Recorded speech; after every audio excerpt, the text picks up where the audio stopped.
Assalamu alaikum student, welcome to MCPS online classes.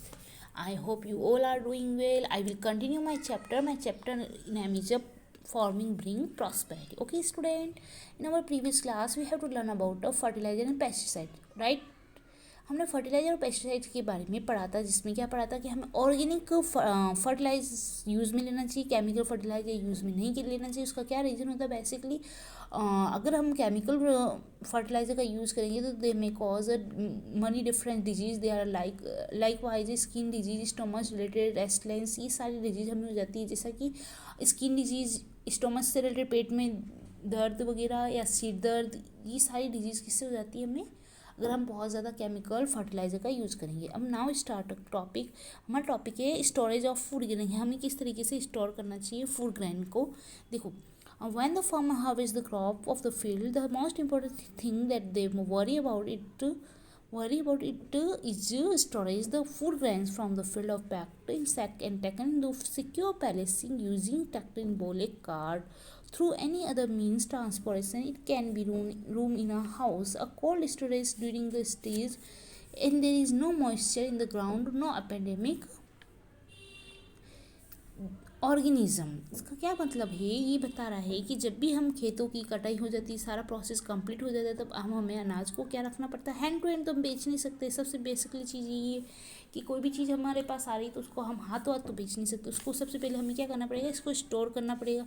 खेतों से जो भी अनाज, बोरिया जो भी हम लेके आए, उसको हम क्या करेंगे, बुलेट के थ्रू या बैलगाड़ी या गाड़ी के थ्रू क्या करेंगे, हम उसको एक सुरक्षित जगह पे रखेंगे। और ये वहाँ पे क्या होना चाहिए, कोल्ड स्टोरेज होना चाहिए। और वहाँ पे क्या नहीं हो, नमी नहीं हो। नमी मीन्स मॉइस्चराइजर नहीं हो। अगर मॉइस्चराइजर होगा तो वहाँ क्या हो जाएंगे, ऑर्गेनिज्म ग्रो करना शुरू कर देंगे। इसलिए हमें ऐसी जगह पे रखना चाहिए जहाँ पे किसी भी प्रकार की ऑर्गेनिज्म नहीं हो। ओके, अब है reduction in crop yields. What is the reduction का मतलब मैंने बताया था आपको, क्या होता है कमी, कि ना it if it rain timely, then the crop yield in the farm. In sometime it does not rain timely, or due to its very heavy rainfall or no rainfall at all, the crop is spoiled. It has a very adverse effect on the earning of the farm. Many times the crops are infected, the hence destroyed. Sometime a farmer does not get the equal return to total expense that he makes on cultivation, कि समय पे बारिश ना होने की वजह से फसल में कमी आ जाती है। यहाँ पर और भी बहुत अलग रीज़न भी हो सकते हैं। कई बार क्या होता है, क्रॉप में बहुत सारी डिजीज आ जाती है, बीमारी आ जाती है, इसको जिसमें बहुत ज़्यादा इन्वेस्टमेंट हो जाता है और हमें उसी के अकॉर्डिंगली हमें हमारा पैसा अवेलेबल नहीं होता है। इससे क्या होता है, रिडक्शन इन क्रॉप यील्ड कहलाता है। Okay student, reduction in crop yield का मतलब आप समझ चुके होंगे।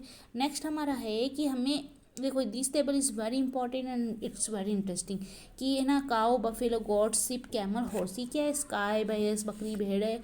अब इनसे हमें कौन सी मटेरियल मिल रहा है, benefit obtain from the animal and it's use, कि हमें कौन सा मटेरियल मिल रहा है। जैसा कि हमें पता है कि काउ से हमें क्या मिलता है, मिल्क, कर्ड, काउडंग। मिल्क तो हमें पता है किसको बोलते हैं, दूध को बोलते हैं। कर्ड किसको बोलते हैं, दही को बोलते हैं। काउ डंग मीन्स गोबर। ओके स्टूडेंट, अब यूज़ क्या होता है इसका, used in a making fertiliser and cooking of food, कि खाने में और कुकिंग ऑफ फूड में होता है। Next is buffalo. बफेलो का भी यूज़ बेसिकली यही होता है, गोट का भी यही होगा, सीप का भी यही होगा, बट कैमल एंड हॉर्स की डिफरेंस यूज होगी जो आपको खुद को राइट डाउन करनी। ओके स्टूडेंट, तो ये वर्क आपको खुद को करना है, किस तरीके से करना है, इट्स योर वर्क। नेक्स्ट हमारा है क्राउ सेट। देखो ये क्या दिख रहा है, इस पिक्चर में क्या दिख रहा है, क्राउ सेट किसको बोलते हैं, कि not a crow, cow set.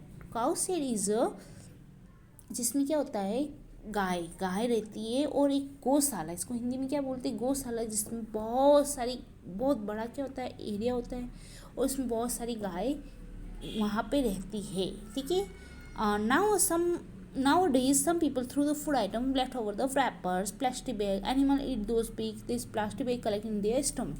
आजकल क्या होता है बेसिकली, फूड आइटम जो भी हम यूज़ लेते हैं उसमें किस में होते हैं, रैपर्स में, प्लास्टिक बैग में होते हैं ना। अब उसका हम क्या करते हैं, उसको यूज़ भी ले लिया, फिर उसका जो भी हमारा वेस्ट मटेरियल मतलब कचरे को हम क्या कहते हैं, बाहर फेंक देते हैं।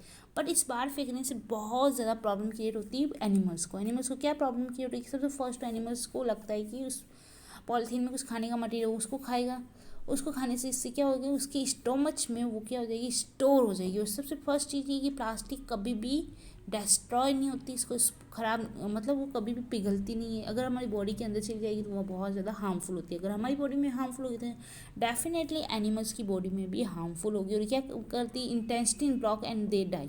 इंटेस्टिन का मतलब हमारी जो बॉडी की जो आती होती है ना, उसको क्या कर देती, ब्लॉक कर देती है, और इससे क्या हो जाता है, एनिमल्स की डेथ हो जाती है। सो स्टूडेंट, आपको बहुत अच्छे से केयरिंग रखना है। डस्टबिन यूज़ में लो, you have to use in a dustbin. Okay, जो भी रैपर्स कचरा होता है उसको अपने, अगर आप डस्टबिन नहीं मिला तो आप अपने पास रखो, डस्टबिन मिले वहाँ पे डाल देना, it's a better idea. Okay student, and next is the use of animal in occupation. Occupation में यूज़ हो रहा है, देखोगे जैसा कि हमें दिख रहा है, ऑक्यूपेशन का मीनिंग क्या होता है कि we have to earn to money, हमें अर्न मनी कमाने के लिए जो भी वर्क हम करें वो दे आर कॉल्ड ऑक्यूपेशन। इसका सिंपल वे में मीनिंग क्या होता है, जॉब। अब देखो इनकी यह वर्क है, ये क्या वर्क करे, ऑक्यूपेशन। जैसे कि एनिमल्स है, एनिमल्स से मिल्क मिल रहा है, मिल्क को हम वो बेचेंगे तो क्या मिलेगा, इनसे मनी मिलेगा, पैसा मिलेगा। And second is riding. Riding means horse riding, आपने बेसिकली देखा ही होगा, हॉर्स राइडिंग वाले जो भी राइडिंग करवाते हैं वो पर्सन क्या लेते हैं, पैसे लेते हैं और राइडिंग करवाते हैं। This is a normal way.